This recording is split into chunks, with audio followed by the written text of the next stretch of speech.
The Dental Brief is brought to you by Omni Premier Marketing and the amazing guests who bring wisdom and advice that you can put to use to take your business and practices to the next level. Find us on Facebook and join the conversation. Get ready to grow because we are kicking off the next episode in 3, 2, 1. Hello, everyone. Welcome to another episode of the Dental Brief. I'm doing another episode from home. Excited about that. Really excited about our guest today on the program coming to us from Ontario, Canada. I'm from the Northeast here in the United States, so not too far away from where I'm from. I want to make sure I get your name right. It's Naren Arulrajah. Did I say that correctly? Naren Arulrajah. You're close. Thank you for that, Patrick. Arulrajah. I apologize. Arulrajah. Naren, for those who don't know, I'm going to let everyone know real quickly. Like me, you're in the marketing industry. I think that's fantastic. A lot of people are like, why would you have this person on the show? I have an abundance mindset, right? Not everybody's a great fit for everybody. And there's a lot of great marketing companies out there that have a lot of experience and can help people out. So with that being said, why don't you go ahead, Naren, and kind of tell us a little bit about your background. How did you get involved in marketing? And then specifically, how did you get involved in working with dentists and healthcare practices? Oh, absolutely. Thank you for that. Thank you for your time today, Patrick. And I do appreciate you inviting me. And I know we are in the same business, so appreciate that. Like you said, my name is Naren Arulrajah. I studied computer science. Like most people, went into tech. Anybody with computer science degree moved into product management. I'm dating myself here. This was back in 1997 is when I graduated with a degree in computer science. And then I was moved up the ranks. I was in middle management, director, VP. And then I got fired 4 times in a row. And after getting fired 4 times in a row, I told my wife, I'm not going to do this. So the first few years, I was just figuring out how to make a business work, dabbled into online marketing, SEO. And back in 2007, we were really good at SEO, and a dentist in Chicago said, can you help us? And that's kind of the beginning of our story. We really focused on helping our clients rank for hundreds of keywords organically. And then, of course, over time, we grew into a full service agency. So it's not just about ranking, but it's also about, doing everything else, including how to get the phone to ring and tracking all of it. So we became a full service agency. So that's who we are. I'm the founder and CEO. The website is Ekwa, ekwa.com. That's kind of, what I do. Yeah, perfect. Awesome. So I know we're going to jump into our subject today, which is SEO. That's a big part of what we're going to talk about here. Let me just start out by saying real quickly, for those that don't know, SEO is search engine optimization.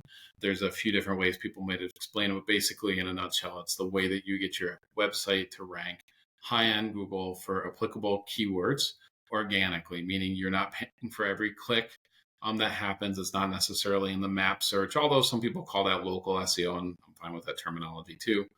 But it's not a paid ad. You're not paying Google every time that ad clicks. So tell me, when people contact you for SEO, what are they normally saying to you? What are like the kind of questions that they have? What are they thinking? What's going on? What's that common call you get? That's a great question, Patrick. Yeah, I mean, the reason we get a lot of calls is because most doctors, dentists, practice owners, they get most of their patients from PPO plans. And if you look at it, PPO is a marketing agency, because at the end of the day, they're sending you patients in exchange. They control your fees, and they also take a big chunk off of it because they don't pay you the full fees. So they're paying me less and less. I have to work harder and harder to kind of maintain my profits. So can you help us? So that's kind of where the conversation starts. And as you know, there's all kinds of marketing: Google ads, Facebook ads, traditional media, and of course, Google SEO. Like you said, the way I define SEO is both Google Maps, meaning showing up on the maps, as well as local, regular search, whatever shows up on regular search engine. So we focus on, we have looked at some studies. 90% of the web pages on the internet, out of 1 billion pages, get zero traffic from Google for free. Sure. Why? Because Google makes $224 billion from ads. You know that industry. So we focus on, 90% get zero traffic. Can you get into the top 5% who's getting 95% of the free traffic? So that's kind of our focus. So that's really what we focus on, and that's still not done. Like, in other words, there's a second part of this equation. Just because you rank on Google doesn't mean you're going to get, you're going to be happy, but Right. you also need to now influence them or convince them to still do business with you. So that's the second part. So that's really where the conversation starts. So we look at, what are the things that Google is looking at? There's typically 6 buckets, and then we focus on, in each one of those 6 buckets, how do we help doctors do really well? And kind of we use a done for you model, so we do it for them in those 6 buckets. So the idea is that they practice dentistry, we work on those 6 buckets on their behalf, and then get them into the top 5%. So that's kind of the thinking behind our clients. Sure. If that's what they want, then we can help them. Yep, absolutely. So what are some of the like complaints that you hear from them when they come to you, right? So typically in this day and age, unless it's a startup practice, it's a dentist that's worked with other digital agencies in the past, right? Yes. 99% of our clients, they've worked with somebody else in the past. What are some of the things that they're saying to you when they come to you? Yeah, that's an excellent question. I think we tend to attract clients who want the best value for money. And I do think, we ran tests. SEO, if you do it right and if you get into the top 5%, can be very lucrative, meaning you will have an advantage in the marketplace, and the people who are finding you will come to you at a lower cost. So I think the number one reason they're coming to us is they want that advantage. They want to be able to say, okay, I'm getting patients at the lowest cost possible, but highest quality. And I guess their thinking is, hey, these people are using Google to find the organic answer, right? Not the ad answer. So if they're using Google for that reason, then hopefully they trust that answer more. So if I can be that answer when they're looking for, let's say implants or veneers or dentist near me, and I'm the organic answer, then they're going to trust me right off the bat. Sure. So that's really, I think, the core part of it. And of course, they learn about these things online, and I'm sure they attend meetings and educational events, and I'm sure they're Right. hearing and learning about marketing in general. So usually something triggers them, like, oh, I'm spending too much on PPO plans and I need to do something to drive patients. And hey, let me see if SEO is right for me. So that's where the conversation starts. Makes sense to me. So let me ask you this question. So when you mentioned that 95% of the websites aren't getting any traffic free from Google, so they're not getting ranked, and 5% are getting 95% of the traffic. Right. I don't know the exact numbers, but I know you're in the wheelhouse, or Right. you're in the ballpark there. With that being said, those 95% of businesses out there that are getting no traffic, most of them, I think, or a lot of them have tried SEO and it hasn't worked. Why do you think it has not worked? That's a great question. I think the reason SEO hasn't worked, and this kind of goes back to my origin story. So we were running a website called Busy Moms at the time. This is 2005, 6, right before the US economy crashed. And we ended up building a machine. Like, we had 50 people. They have writers, they have a team of webmasters to make sure Google is happy with every single detail, like Lighthouse Score, Google Eat, all these technical things that Google cares about. So what we ended up doing was we ended up building an Amazon type marketing machine to keep Google happy, right? I mean, like, these large companies have large teams of people who are doing all the things that Google wants. And what makes it tricky is Google knows it makes so much money from ads, so it keeps people doing SEO having to guess, having to keep innovating, keep changing. So they're updating the algorithms eight times a day, 3,000 times a year. So what we ended up doing was we identified these 6 buckets of things that Google seems to care about. One is NAP, name, address, phone number consistency. So having a large team of people dealing with that, finding NAP issues, fixing them. And you can't just delegate it to technology. You have to have a human being to go in and troubleshoot and fix things. So second one is Google Lighthouse Score. Again, page by page, you're getting a score on 5 different things. And Google algorithms change. So you could have gotten great Lighthouse scores 2 days ago or 2 weeks ago. Now it drops. So again, you need an army of people to keep finding those issues. And Google will tell you through the Google Lighthouse tool what the issues are, but a human being has to go and fix it. So we realized the only way to get into the 5% is to build an army of experts in these 6 areas. And then each team, that's all they do day in and day out. So it really came down into this equation of a lot of hours invested week after week, month after month in these 6 areas. And what I found is most marketing companies don't have the capability or the business model to do that. Going back to 2000, and I know work at home is cool now and a lot of people are talking about it, but we were doing it going back to, actually 2002, even before we created Ekwa in 2007. So we have a lot of experience in this global workforce and really figuring out how to add a lot of quality work that Google loves at an affordable cost. So Sure. the math works out and everybody's happy.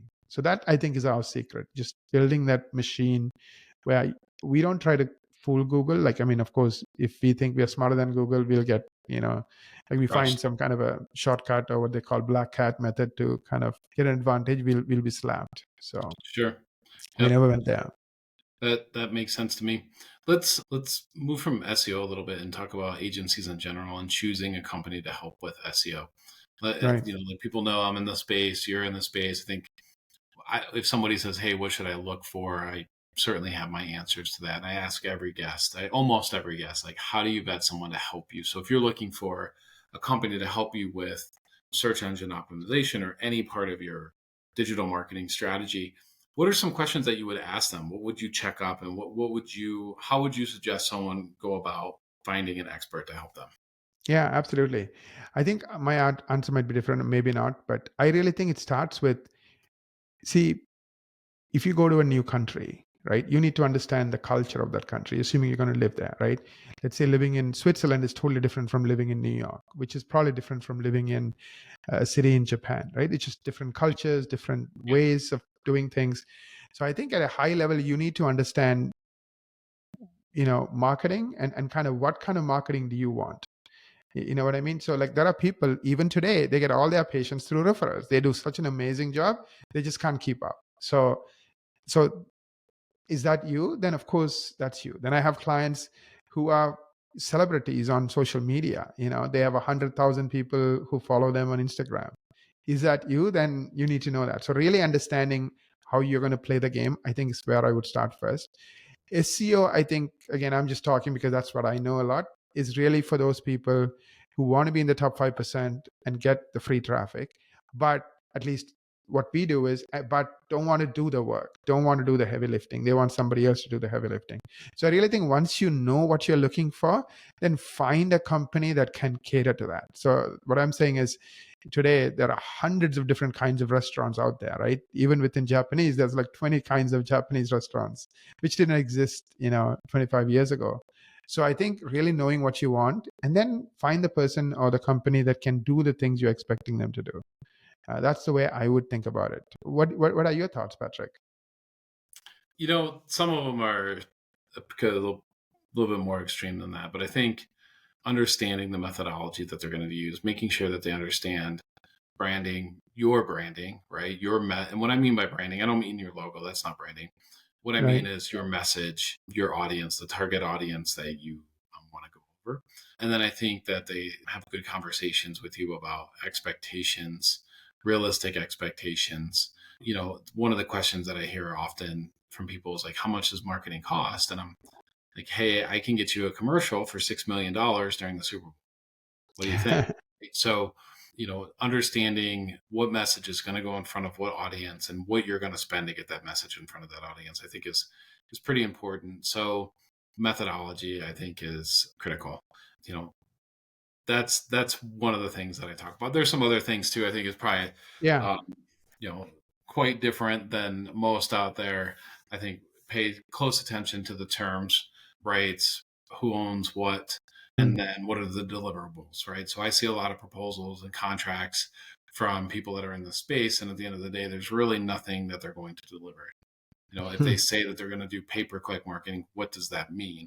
It's just like when you, as a dentist, when you see a patient, you say, hey, I'm going to do this crown, I'm going to do this build-up, it's going to cost this much money. They don't come in and say, hey, I'm going to do dentistry, and it's going to cost you $2,000. Right? You actually know what you're getting from it. So I think that's pretty important deliverables. I could go on and on with this, but you're the guest, not me, Naren. Yeah. No, it's very, I agree with a lot of what you said. I agree. Like there are dentists who don't ask the right questions, and I think they should. So knowing what questions to ask is really important. Yep. So I know that you have, your website is Ekwa, EKWA.com. I want to encourage our audience to check it out. Do you do some type of a analysis, a proposal? Do you do like kind of how do you start off with a customer strategy session, that sort of thing? Absolutely. Great question. Yeah. I mean, like I said, we are really good for those companies, practices that are looking to dominate Google. And that's our sweet spot. I'm not going to sit here and say I'm the best in the world at other things. We do other things, but this is our sweet spot. So typically the research starts with, or the conversation starts with, they booking what's called a marketing strategy meeting. What we do is these 6 things, NAP, Lighthouse, Go, Google Eat, etc., we analyze prior to the meeting. So we spend 6 hours checking out what the client is doing. Are they doing well? Are they not doing well? And then we get into root cause, like what is causing it? And a lot of times the answer is nobody put 200 hours up front building a custom design site to make Google happy. And then we put minimum 30 hours a month on a monthly basis to make clients in Google happy. So we look at all of these things, give them a report card, how they are doing when it comes to SEO at that in-depth level. And then we give them a plan. So we'll say, okay, if you were to work with us, how are we going to get you into the top 5%? And the way we define top 5% is you are ranking for 100 or more keywords and phrases in the top 10 Google results, meaning on page 1. Typically top 10, we define it as page 1. So we give them a report card and a plan. So it's a 90-minute meeting. It's a $900 value, and we don't charge for it. And the link is ekwa.com/MSM for marketing strategy meeting, MSM. Awesome. That's typically how they start a conversation. And we have clients or people who show up and learn a lot, but they don't work with us, and that's fine. We just look at it as, our way of educating and talking about the things that we would do if we were running their marketing. And the second part of that conversation is the influence part. Okay, fine. You're ranking well on Google, but why should people pick up the phone and call you? Sure. Yep. 100%. Naren, I hope people call you. Check out your website. I want to thank you again for coming on one more time. The URL is ekwa.com. Naren, thank you so much for being here. We appreciate your time today. Thank you, Patrick. I really appreciate it. You're doing some wonderful work. And I was looking at your business too, and you guys have amazing reviews just like we do. So keep doing what you're doing.